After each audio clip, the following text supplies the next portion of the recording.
Okay. All right, so I'm going to start off. So welcome back to the Voyage Outdoor podcast. This is number 3. We appreciate you guys that watch. Today, I have Jarrod Carchio with me, good friend of mine. You actually seen one of his videos that we just posted of a really good buck that he killed on the Rhodes farm, which was an awesome experience, which we'll dive into today. But welcome. I'm glad you're on. I'm glad we could, schedule. Thanks, brother. Yeah, I appreciate it. Yeah, I really do. This is awesome, man. Yeah. Thankful for the opportunity. Yeah. Thankful for the opportunity and the journey that this is going to present. It's awesome to be here. Yeah, I appreciate it. Yeah, we, wanted to start this. I mean, forever I have at least, and I'm just glad to get to do it, produce some content for YouTube, regardless of how many people watch it. But it's cool, I mean, we love bow hunting. We love talking about it. We talk about it enough as is that, I have my fiance hating how much I talk about it. So, but anyways, what's going on? It's life, man. It's your passion. So, Yeah. Yeah. So what's going on with you? What's new?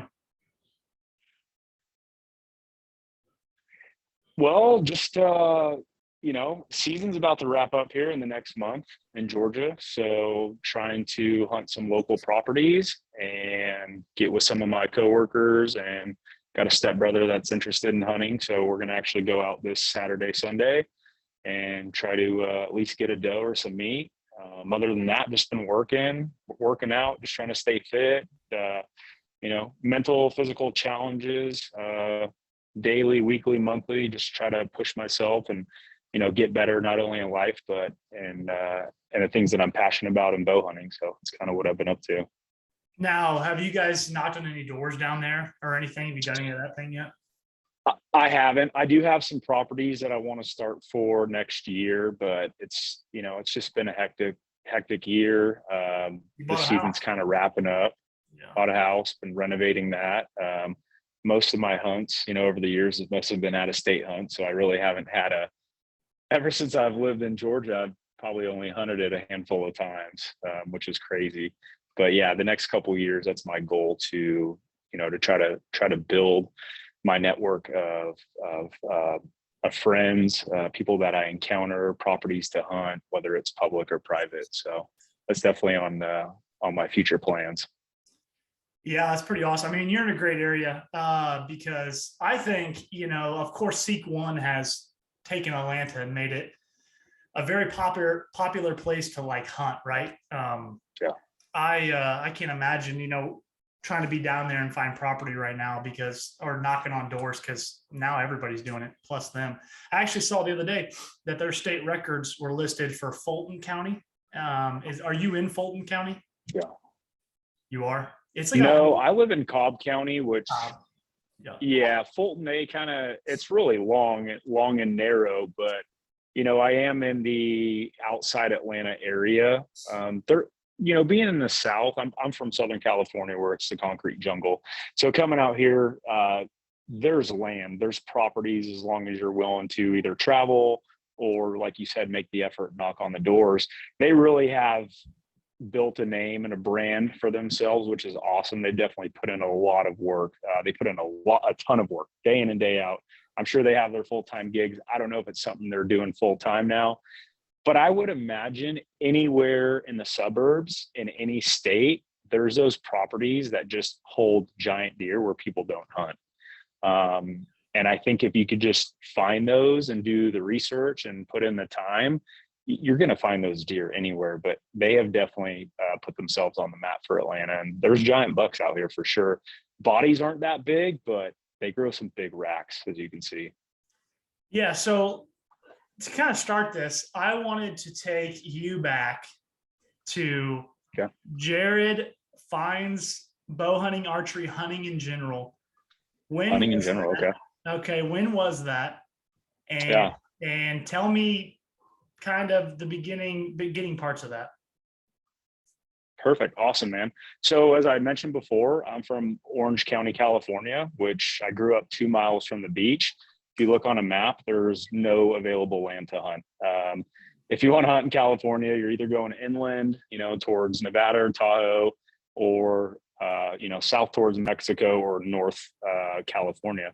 So I was always into guns, always into the outdoors, never really a beach guy. So I always had my BB gun starting at the age of like 8 years old, and I would shoot pigeons and birds and whatever I could find. So that's kind of where I guess my hunting started at a young age, but I never really got to hunt big game animal until 2013 when I moved out to Georgia. My first actual deer hunt, whitetail hunt, big game hunt was in Alabama, and I shot a nice 6-pointer, my very first buck with my AR-15, and like I was just hooked.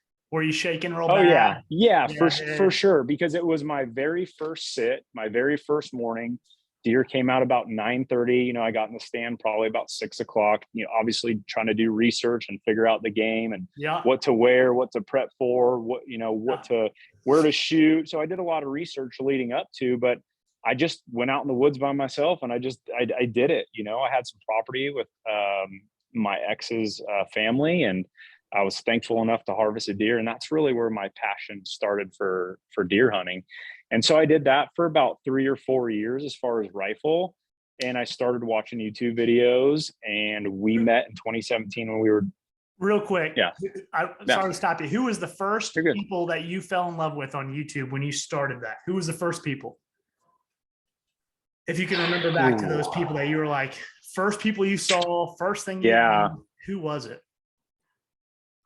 Honestly, I don't recall. I just loved every single one. I just loved I loved hunting, and like, I didn't really pay attention, and I still kind of don't, to the people who are hunting and the names. And I think it's awesome, all the stuff they're doing for the industry and everything. But what really drives me for like hunting is just kind of like the mental and performance aspect of it, like the primal nature and being in nature. And like, I'm able to harvest this animal with my tools, with my weapons, and enjoy the rewards from that. And so that's what really drives me. And so I don't really remember, who it was that kind of pulled me to that. I think it was just more of a self motivation and something that I wanted to dive into and learn, because it's difficult. Anybody that hunts knows it's hard. And I enjoy challenges in general in life. And so I rifle hunted for a few years. And then we met in 2017 when we were deployed, and we started talking about bow hunting. And I never owned a bow. I maybe shot an old school recurve bow when I was growing up with my grandpa that was made out of plastic and, maybe fishing string or something. And so I always enjoyed that concept, but I never really dove into it until we met. And when we started our relationship and started talking about hunting was new for me. You had already been bow hunting for quite some time, and we just started a kind of a game plan. I started doing my own research on what products I wanted to invest in and how I wanted to build my own setup. And, through doing that research over the last few months, I really only have been bow hunting for 3 years, a little over 3 years, probably 3.5 years. And it's hard for me to switch over to a rifle now, just because of the experiences that we've had and the challenges that it brings and presents. So that's kind of where my hunting, career started, and my passion for it. Yeah, that's, I'm always eager because, a lot of people that I know are people that I grew up with. Everybody grew up from a young age hunting, but you were so different. The fact of like, you started later, hunting, but also with that, I think that my biggest takeaway, meeting you was, it's like the person that joins the military that's like, hey, I've shot guns my whole life. When we get to shoot guns, don't worry, I'm not listening. I already know how to shoot a gun, right? You've done it your whole life. Well, you might be doing it wrong your whole life, right? And you're a terrible shot. And everyone's like, see, you like so what I realized was, like, when you came and hunted the first time, my eyes opened, like, man, Seth, you've been putting in about 30% effort in what you can do to execute and kill a deer. And you've been putting in the minimum effort, and you kind of like pushed me into a place which, it's like anything. I think your brain operates at 40%. When you're doing anything that's hard and difficult, you stop at that 40% effort. But you pushed me to, and you may not know this, but I was like, I am doing nowhere near enough to kill a mature buck every year. I'm not doing it. I'm not putting in the work to do it. And you wanted to do it. You wanted to put in as much work as possible. And it like, I think Voyage is here today because of that. I'm not joking. You know, that obviously we both killed a buck. Thank you, man. People that don't know. Yeah, that was an awesome experience. Yeah. For people that don't know, we both killed a buck in the same week hunting together, which I've talked about in back-to-back days. Yeah, I've talked about in a recent podcast how I believe hunting with somebody is the most underrated thing for me personally. I love it. It's changed it for me. Yeah, definitely. Yeah. Now, there's something about being in the woods by yourself in your thoughts. Oh, yeah. I love it. The other day I was in the woods. I shot that buck by myself. Man, it's just something about it, right? You're thinking to yourself, but when something memorable happens like that and you have someone there with you to share it, you know, and as we know, we've done it twice now, you know, me and Thane were talking awesome back-to-back years. Yeah. Yeah. Me and Thane were talking last night that we could kick you like out of the valley and stick you in some random spot. And you would call us and say, hey, I just shot a 170-inch deer with a drop tine. I wish I could shoot a 170-inch deer. Yeah. I do feel like that's been my luck though, for sure. Yeah. And we were just laughing about it last night because I was talking to him about hunting and stuff. And he's like, I was like, there doesn't matter where we put Jarrod. I feel like Jarrod's going to kill a deer. I just do. It just in my mind, you're going to execute. You know, it's crazy. And I do think about that. And for some reason, like some mystical, magical reason, I go into the woods with like a positive mindset and a feeling. And I don't know what it is. It's either I set myself up for success based off like putting good vibes in the atmosphere and like good thoughts, whether I see something or not. But I don't have too many times where I look back and I've hunted and I've like skunked out and not seeing a deer, or at least a doe. And, you know, even that one time after I shot my buck, we just went down to, I was like, let's go down to that small, you know, that small field. And it's like, boom, an eight pointer pops up. And it was like, I don't know what it is. I do feel like this energy with Mother Earth that I, you know, maybe draw deer, but it's been awesome. And it's a cool feeling. And for you to, you know, recognize that and see that, like I feel that as well for some reason. And, you know, it's not going to happen every year or every sit, but it's been a nice feeling so far. Yeah. Yeah, no, you know, when you talk about being positive, you know, I think some people, they don't really think this deep into hunting sometimes. And I think that's what intrigued me to want to hunt with you more and obviously be around great people, right? I'm trying to surround myself with great people, but you know, the way we think about hunting, I've changed the whole way I think about hunting. You know, you gave me that daily devotional that we were reading every morning we were driving to the stand. And you know what, after reading that, I like had this feeling of like hope, like, man, you know what? It doesn't matter what happened, but I feel like, you know, something good is going to happen this week. And it just gave me like that feeling. And it gives you motivation to want to sit longer, gives you motivation to want to hunt more. You know, it all ties to that. You know, I don't want to get too deep into that, but that type of level of thinking really was cool. I think I do think it does, you know, and this is just me talking. Some of you may, you know, think like this is hippity dippity, you know, bullshit, but you know, I do feel a sense of connection, like, and, you know, I love the performance aspect and the mental aspect of hunting. And I think that's what really draws me. But like, even that one morning, a couple mornings, we're like sitting there meditating, you know, just sitting in silence, like being as still as we could in pitch black. And like, I feel like if you bring those positive thoughts, those energies into your life and anything, I think all good things are going to happen. And it's just been, you know, we've had good success with hunting and with those thoughts. And I want to continue that. It's a great way to live. So, yeah. Yeah, I couldn't agree more. I mean, the amount of thoughts when I'm by myself I'm thinking business thoughts, right? I'm thinking moves in my head when I'm hunting. You know, it's that time where I can sit and think of those things. Obviously I can sit and meditate and really think about, you know, stuff that stresses me out and getting rid of it. But yeah, sitting in the woods, I'm telling you, the stuff that I come up with, you know, I think just all about excelling my life when I'm in the woods, you know, like what a spot to do it. But it does it. I'm out there. I'm by myself. There's nothing to think about. You might as well think about something productive. You know what I'm saying? I don't sit there and think about all the negatives in my life. I'm not like, man, that sucks, you know, because it's such a good place to be. But no, I think it's cool that I think it's cool when we met, but cool. I think it's cool that we stayed in touch. We've hunted together 3 different times, four different times. And I mean, we're going to hunt together probably for the rest of our lifetime. I mean, we got a trip planned next year. I might try to 100%. let me close the door. Let me close the door real quick. Hold on. Sure. Yep. For those listening, I have a young baby that's sleeping, and I know, man. Carter, what a blessing. Yeah, man, it was a blessing. You know, it makes me be motivated even more. You know, but and one day he'll be hunting with us too, and definitely, I can't wait. I'm sure he'll be killing as many big bucks as he possibly can. You know, the younger kid always seems to bigger bucks than us combined for sure. I really don't want him to go out his first year bow hunting and shoot like 150-inch deer. I really don't want that for him, because there's no, once you do that.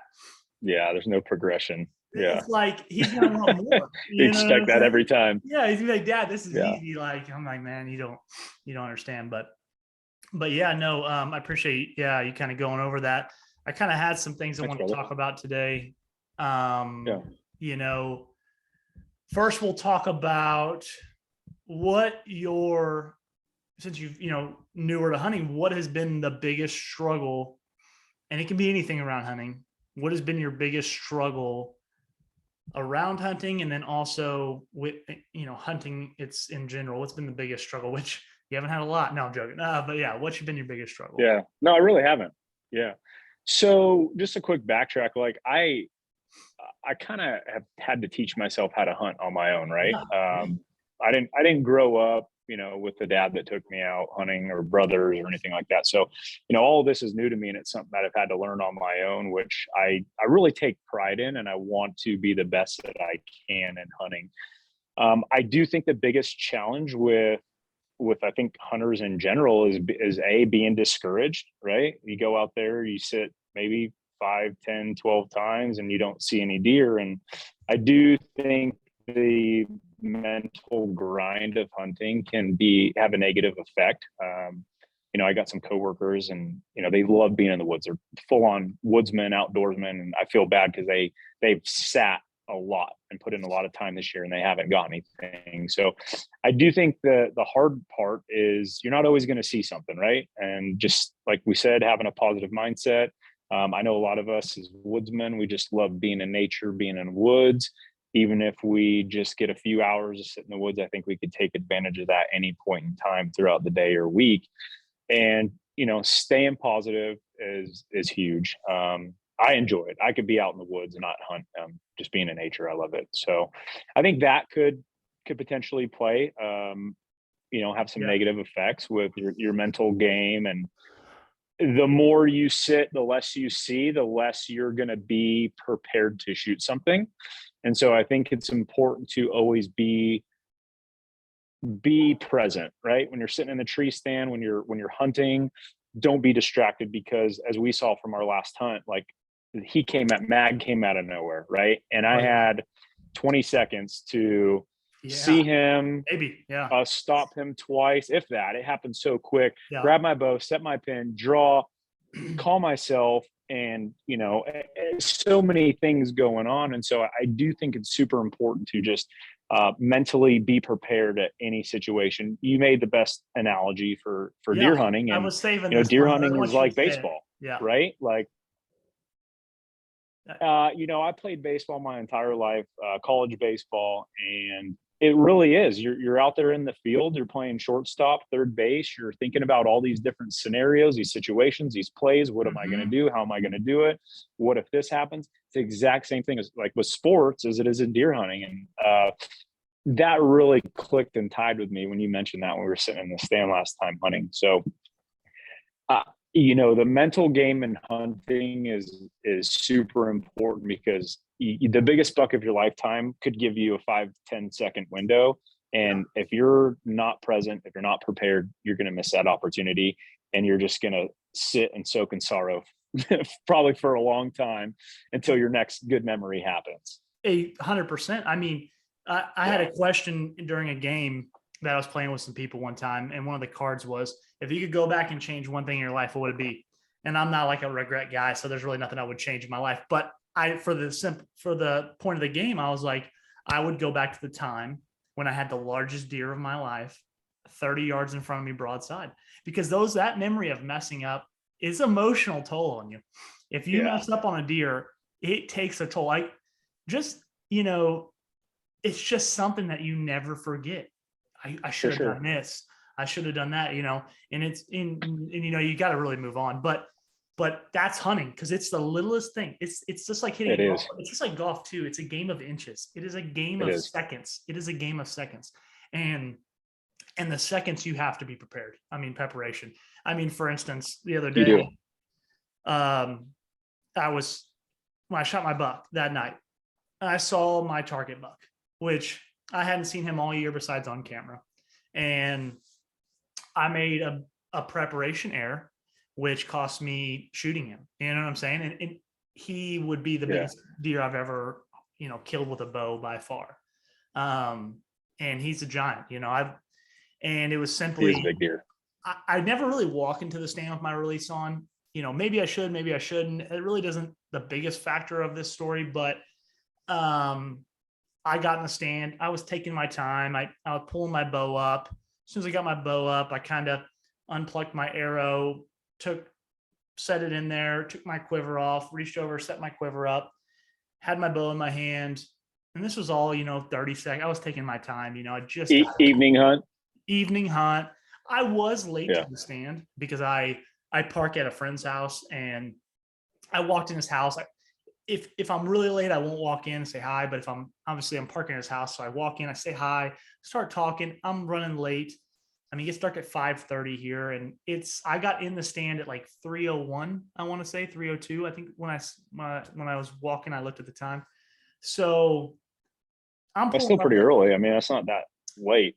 Yeah, that's what it's like, that in between. Like, you really want to be in there, at least 3 hours before. Who knows? It's just one of those things. It was midday. I didn't think the time was going to play a factor, but it did. So I got in the stand. As soon as I turned left and I set my bow down, he's 35 yards walking to me, and it's this long lane. And then I'm telling you, this woods has so many trees that I have no lanes besides that one. No clean lanes. That's the only one. And deer really don't walk through that a whole lot. So I have a lot of work to do on that property. It's new. I didn't get time. I mean, I don't have time to go in there and, sorry. My thing jumped off. You're good. But I don't, I haven't had time yet to go in there and clean up, but I will. My spring, that property up. For sure. And he's walking to me, and the wind, surprisingly, is blowing like a northwest wind, and he's coming from the south. So I'm thinking the wind's just right crossing his nose. Like, it's right all over him. So I thought, there's no way. Well, as soon as I saw him in my eyes, I knew who he was. And I immediately was like, damn. My release was in my harness pocket. So I reach in and I grab it, and I slide it over my wrist, and I take a look while I'm doing that. And he's broadside. I think it was like 38 yards after he left. I ranged it 38 yards broadside in my lane. And I'm putting my release on. Oh no. And he looked up at me. I hate it. But he never really, I don't know if he saw me, who knows. He just looked up, looked back down. And as soon as he looked back down, he kind of rotated left and got broadside. Well, then he kept going that direction. As soon as I clipped my bow and started like getting a hold of it, his back half was moving out of that shooting lane.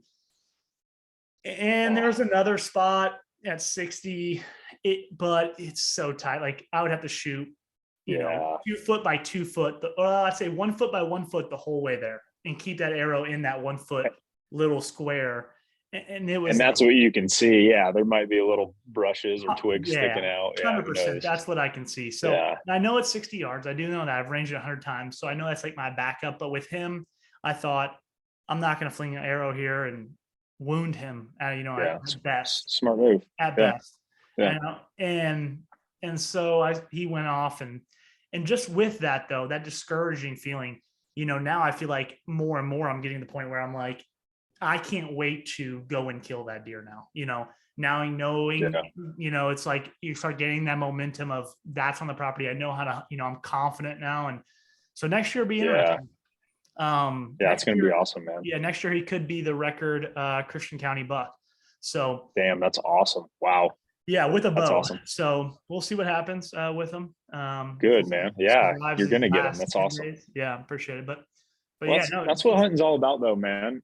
It's it's lessons, and you learn from your experiences. Similar instance for me.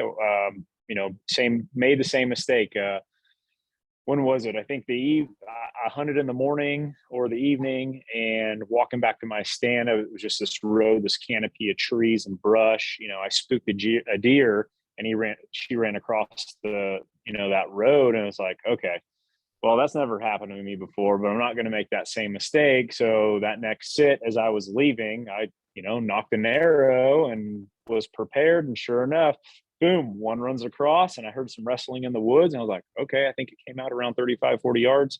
Let me sit and wait. Sure enough, one walks out, and I was able, ground level, walking back to my truck, I was able to get one. So I think if you're able to learn from those lessons, not make the same mistakes, like, you're going to be successful for sure. But yeah, man, it's hard. It's challenging. That's why I love it. That's why I love it. All right, I'm gonna switch gears on you. Go to Colorado. Yeah. You obviously going back to Colorado. Yeah. Correct. Yep. Okay. And Idaho. Idaho. Okay. So are there public over-the-counter tags in Idaho as well? I had to draw for it, but thankfully I got chosen my first year ever putting in. I got it. Yeah. Wow. So that's awesome. Similar dates as Colorado. Yeah. Yeah. Good. So I'm stoked for that. That was a difficult trip physically. We didn't even really get to do the work yet. So no, I don't think we even scratched the surface on that trip. We did. We were probably like halfway, we didn't harvest anything. We weren't able to hump it out, but we did what, 45 miles in 4 days, and it was all 2,000 foot elevation climbs. Yeah, it was legit. I'll tell you what, that was such a cool experience. And I've been thinking lately, like, I definitely want to go back. I think it was a challenge, and I wasn't ready. I was ready physically. I don't think I was ready mentally. Going out there, and it's like been eating at me. You can't really plan for that. Yeah. It was just if you've never been there before, like that. I had never been there. You had never been there. Like, I think you can watch videos, you can try to work out, you can try to plan, prepare, but unless you're really out there and doing it, you're like, then it's a reality of, okay, yeah, wow, I'm really not in great shape, or I could drop this gear and pick up this gear. So it's learning, man, just like a bow hunting in your neighbor's property or your property, or when you're knocking on doors. It's just all a lesson, and that's what we try to do, is learn from it. But I don't know what else you wanted to ask, but go ahead, shoot away.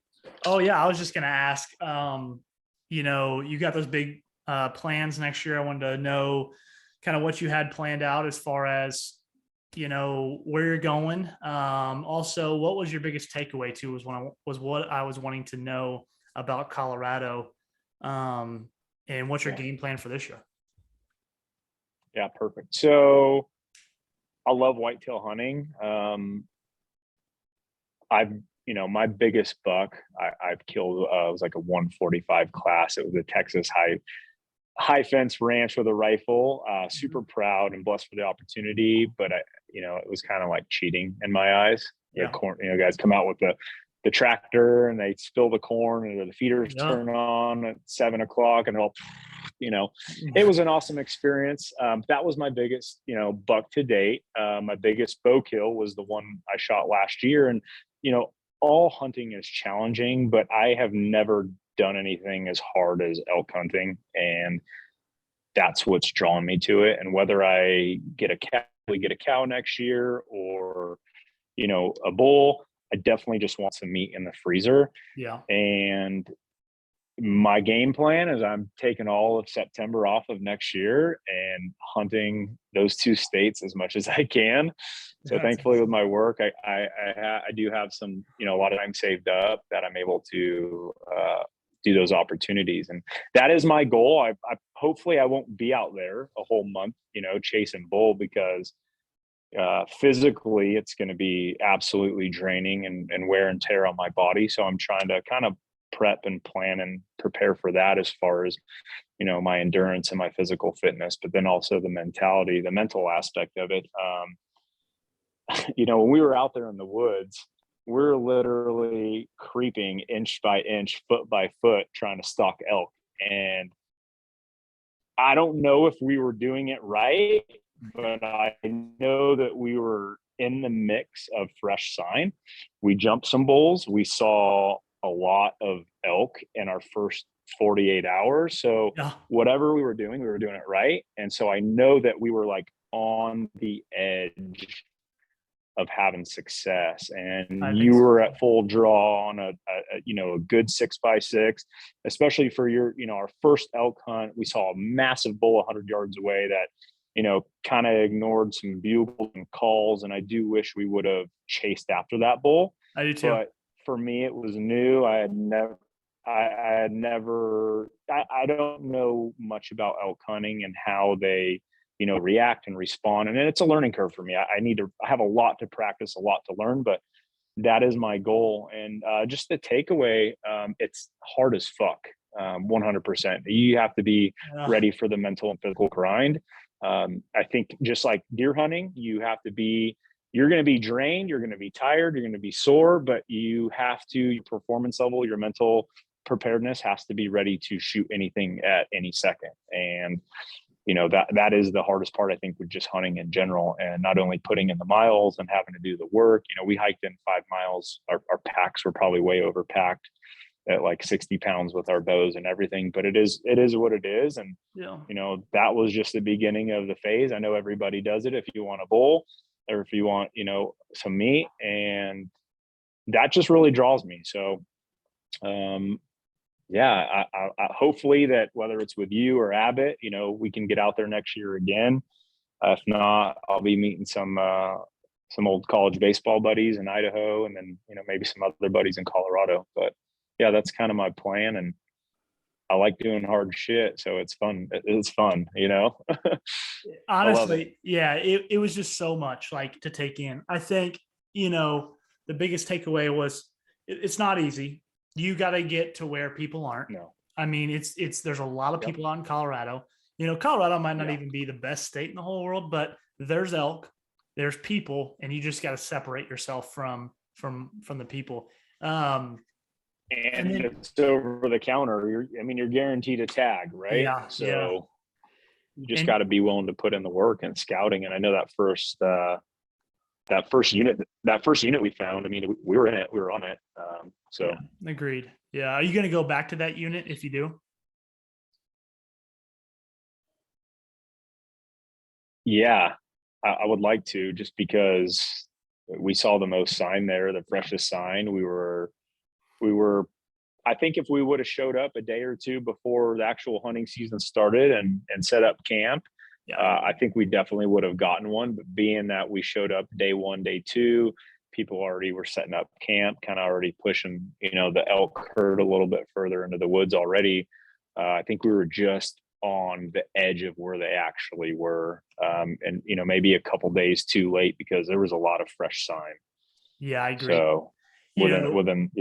Yeah. Abbott was always talking about the times he was there, the elk were kind of further back, and he was showing me the range before we left. And I think that played into the people being there at that time later in the month, because there've been people there all month, and they just kept pushing them back and back and back. So he was always like, there's always elk there. And we talked, there had never really been that many elk on the hill, on the mountain that we were on right there for him in the past. And I think that played into being so early in the month. And so I want to go back like a day before at least it starts, and just hike out there beforehand, get set up, just build a camp, get everything ready, get prepared, mentally, take a night off, a day off after we hike in, because it'll be, not season yet. And then go on the first day. There was some mistakes that we made. I think just being such long days, long draining physical days, like, we could have gotten up earlier and been up in the mountain, earlier and stayed later, but it's just grueling and it's hard. So we learn from our mistakes, and we're not going to make the same ones next time we go, and hopefully bring some meat home. And we're going to, I think another thing is our equipment, right? We're going to improve that. We're going to keep getting better stuff. I mean, that equipment thing was tough. I will say the book bag sucked, but we're going to get some good equipment, and so bulky, so loud, so clingy. It's like, oh, it was brutal. But hey, man, I mean, we were still wearing it, and you were at full draw on a bull. So it wasn't that bad, but it definitely, I think we were louder than we should have been with some of the gear we had. Yeah, for sure. So, I mean, just takeaways from that. If anybody's listening that wants to go elk hunt in Colorado, I mean, of course, if you want to do the horse thing, ride a horse out there, that'll help you get out there. But you will have an obligation to take care of the horse. But, that's great. But from our standpoint, I say my advice or my future thinking for Colorado is going to be, I love the unit, we were in. But, just better equipment, spending the money to get the right stuff, packing better, bringing the stuff. I kind of know now what I need. Here's what I'm going to need over. You know me, I like to eat. All right. Yeah, bro. You're eating all my snacks too. Yeah. So jerky. I know. So I love it, dude. You can eat as much as you want. I got to bring the amount of food that's going to be good for me. You need a camel to load at some food, man. Oh yeah. I'm going to need something to walk with me. Maybe my dog. But that's awesome. But yeah, no, I'm excited to go back out there. I'm going to try to put it together. It's harder now having a kid and planning a trip like that. Yeah, for sure. Being with him. But I think the big picture for next year is Kentucky, or just a place where we go find public ground. If you can't get Kentucky, then we go find public ground in Kentucky, Illinois, Ohio, Georgia, anywhere. I'm cool with that. Yeah.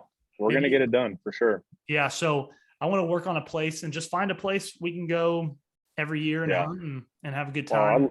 You know me, I love out of state trips, and I know I have a lot of great hunting here in Georgia, but they're like you said in the beginning, hunting with friends and buddies and just having those experiences. I love them, and I like trying new places just because everywhere is different, terrain's different, the atmosphere is different.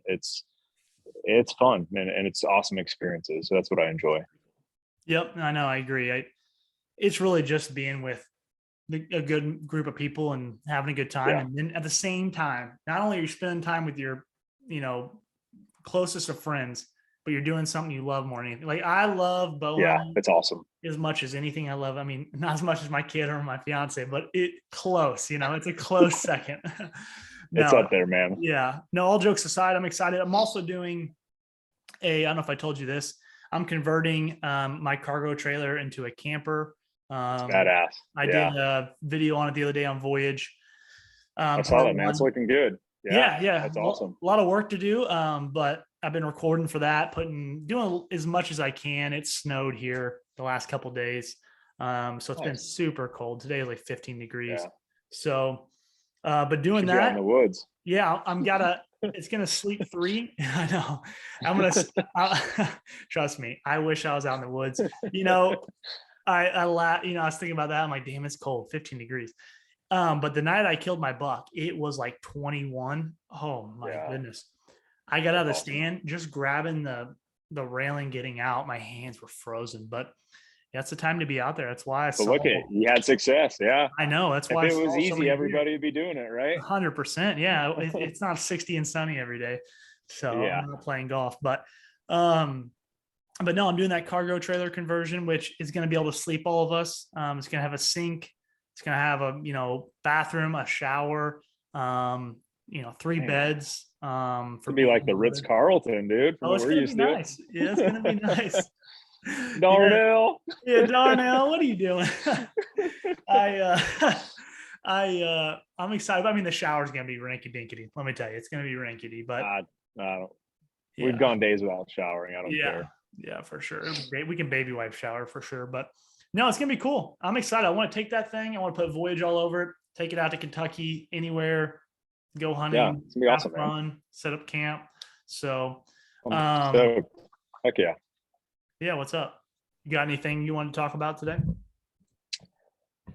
Oh man, This has been awesome. Obviously I'm thankful for this opportunity. I've really enjoyed our friendship over the last, what's been like 4 years, coming on 5 years. And, deer hunting is a challenge in general. And, when you brought to the table that you want to start, filming and filming the hunts and all that, I know that brings an additional challenge. For sure. To self-film and have everything lined up. As we saw on my last, on my hunt, it's hard, especially if we're not used to it. And I just think, we've talked a lot about the performance side of it. I do think it's important to practice like you play. And for me, being mentally and physically prepared, I kind of, I try to mimic real life situations when I'm practicing. So my distance shots, I try to shoot and max out my bow just to be comfortable in case I need that shot. I, get up in my tree stand and I shoot from elevated positions.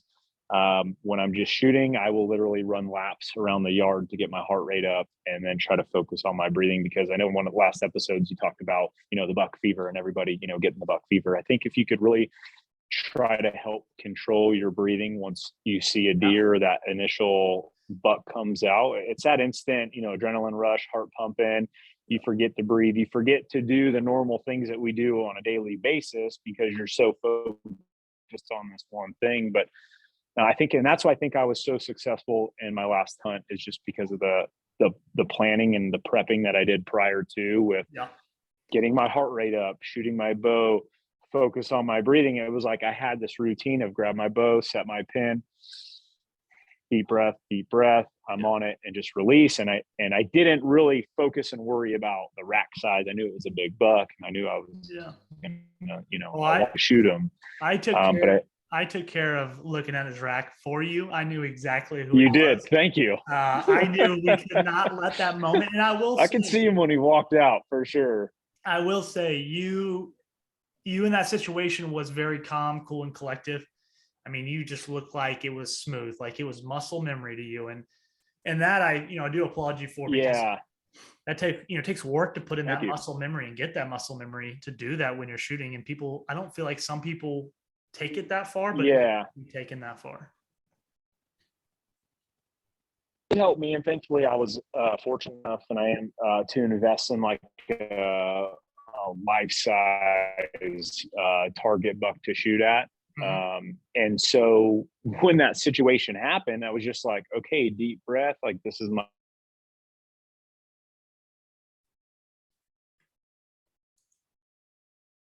target buck, this is where I need to aim, like situation that I've been practicing, the shim of trying to shoot this buck at the distance that I did, and then even placing a really good confident shot on it. So I highly recommend just practicing how you're going to play, and the mental aspect of it, breathing techniques, get your heart rate up, go run some laps, go work out, and then shoot your bow. And I think that will kind of help you for those intense moments and situations. And it's helped me. So if I can pass that knowledge along, hey, do it. I see these other guys doing stuff like that all the time. So, I mean, there must be a reason why they're doing it.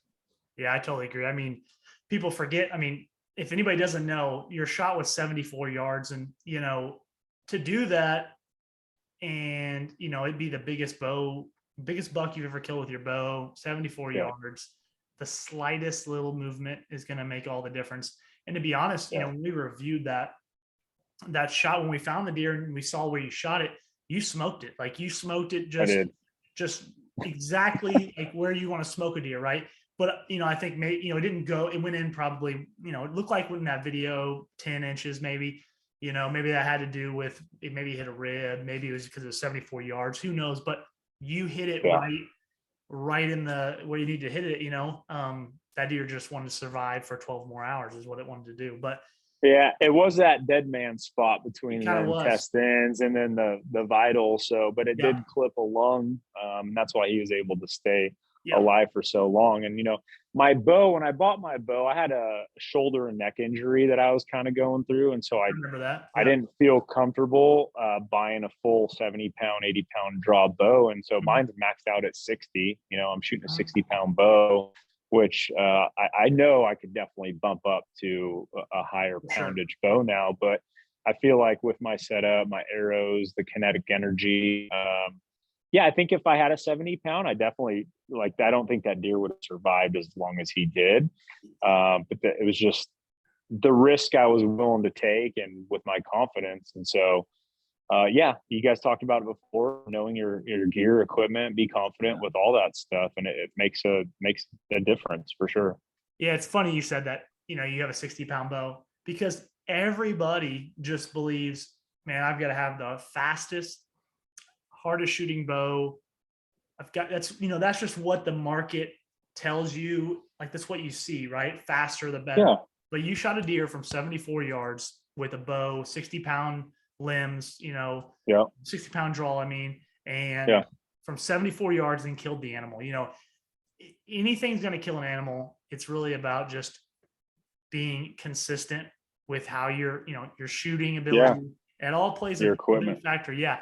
Everyone wants to try and improve on, getting a broadhead even that shoots through a shoulder blade. But my big thing is, I'm more focused on making, good shots now. I hadn't always been like that. I missed a lot of deer in my lifetime. And this year I really worked on my shooting as well. I did miss a doe early season. Can't get by that, but it happens. It's going to happen.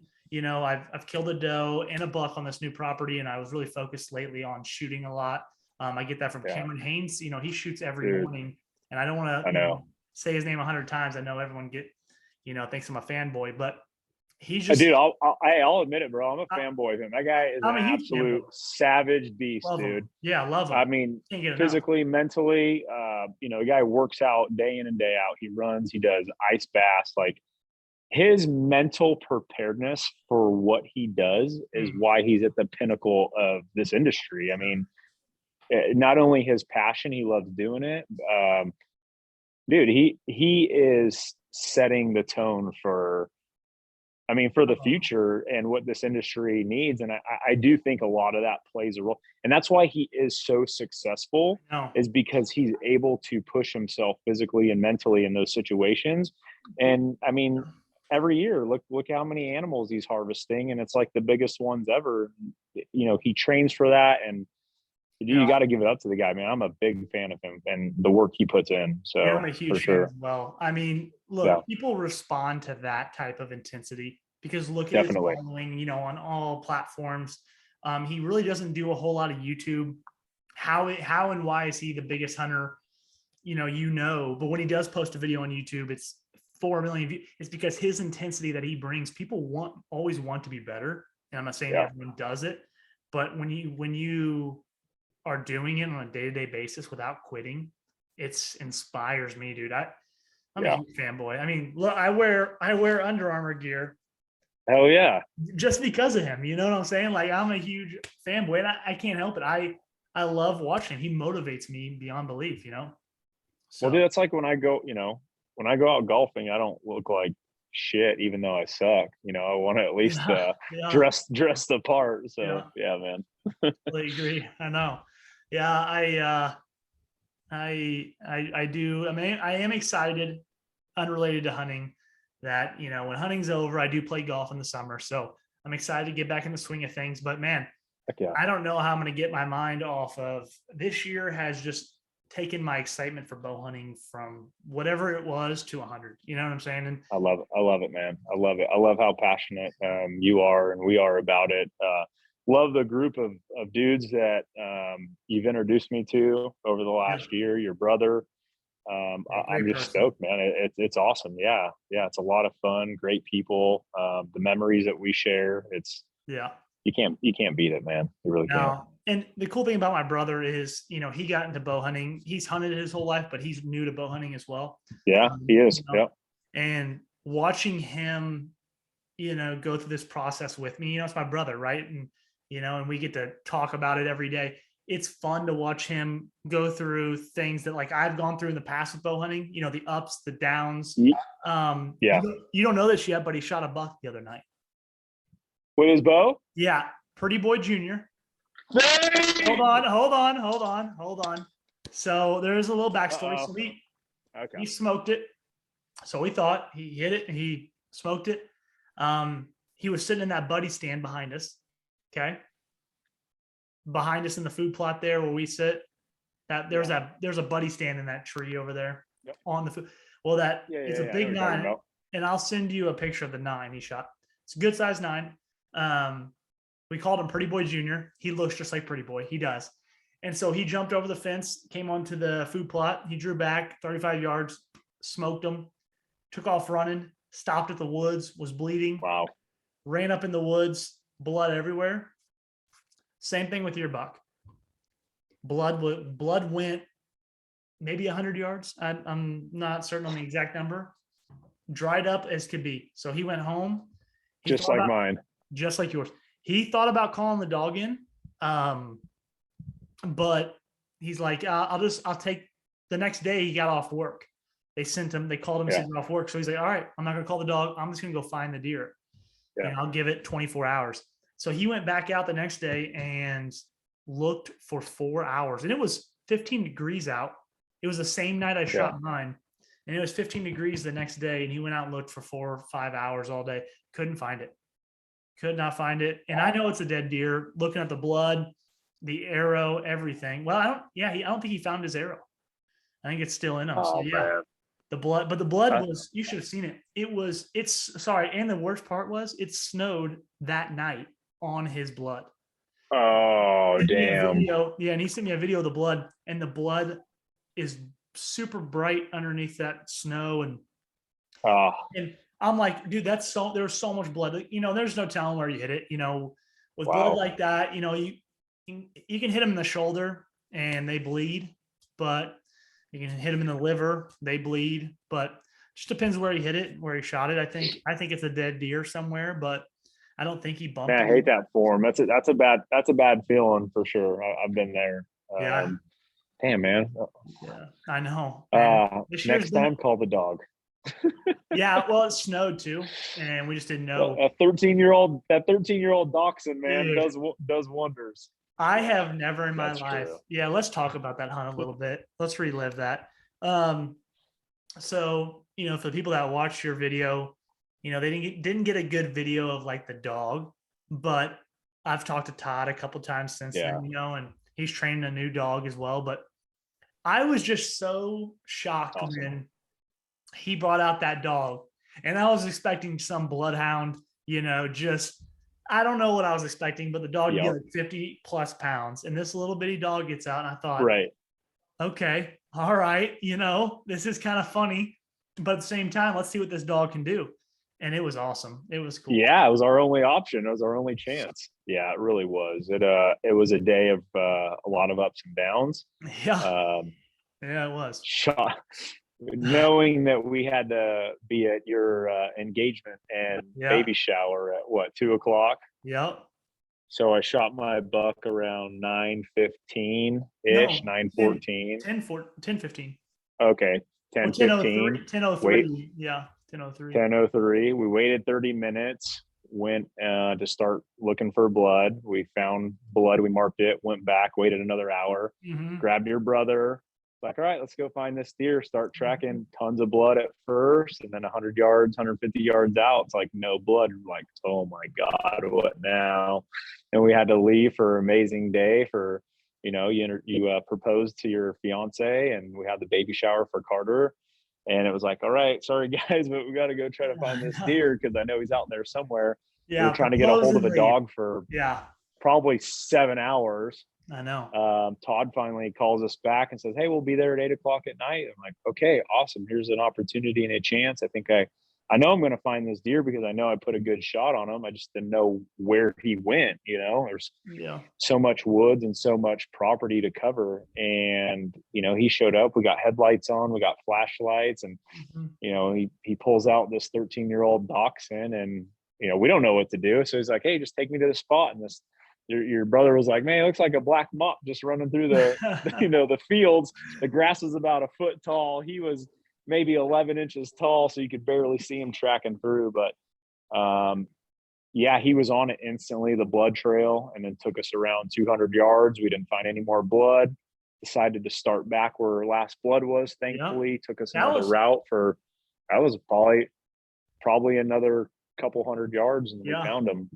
Yeah, I will say, just through that process, you talk about up and down of emotions. Like, yeah, I mean, all day. And I could tell you were thinking about it all day. I knew, you were thinking all day, and you were positive about it. Even when we were out there tracking and we got lost on the first track, my mind, it's like, I hated this too, because I was in my mind, I was like, I don't know if we're going to find this deer. Like, that sucked. We went all this wrong way.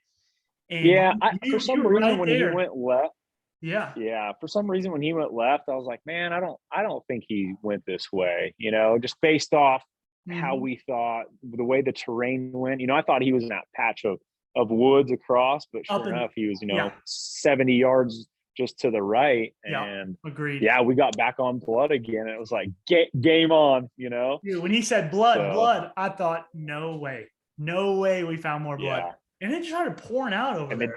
It was weird. It's like it stopped. Oh, it was 150 yards. Yeah. All the way up the hill too. Even before he laid down, it was pouring out. Well, as soon as got to that top ridge, and then it bottomed off to the creek, is when we really lost it. And then it got back into the thick, grass again in the pasture, and we did just lose it. But he was still bleeding out. And crazy enough, he ended up only being 100 yards from where we parked the truck. So that was nice.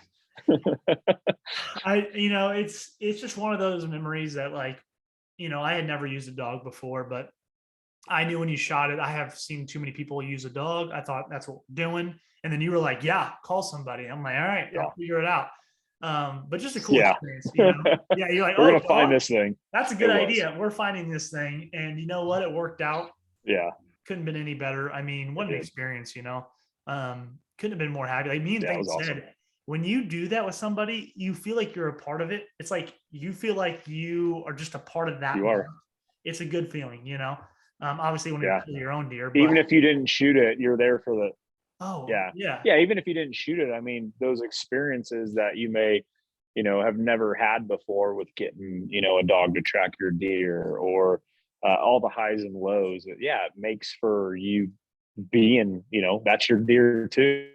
Especially when we're all invested. So it's awesome. It really is pretty cool. But yeah, like I was saying before, good group of guys here at Voyage. Got a good crew, people that are really excited. I know you haven't met Tyler yet, or Austin, but I'm excited for you guys to meet. They're good dudes. They love them. Definitely. Tyler actually came up with Voyage, the name. Awesome. So, it's cool. I just like doing I heard that in the last podcast. Yeah, thanks for listening to the podcast. Yeah, they're going good. This is just a good way for us to sit down and talk about hunting. I mean, we do it anyways, and we love it so much that it's easy for me to talk about it. But yeah, this is awesome. I really appreciate you coming on. I'm sure of course, man. Thank you. I'm gonna save some. We're gonna bring it to an end here pretty soon, but because I want to do this again. I want to do it again. I want to pick your brain again and talk more hunting and game planning. But let's do it. Yeah, awesome. Man. I hope all is good down in Georgia. I hope you're doing well. Yeah. Thank you. Yeah. Life is good. You working right now?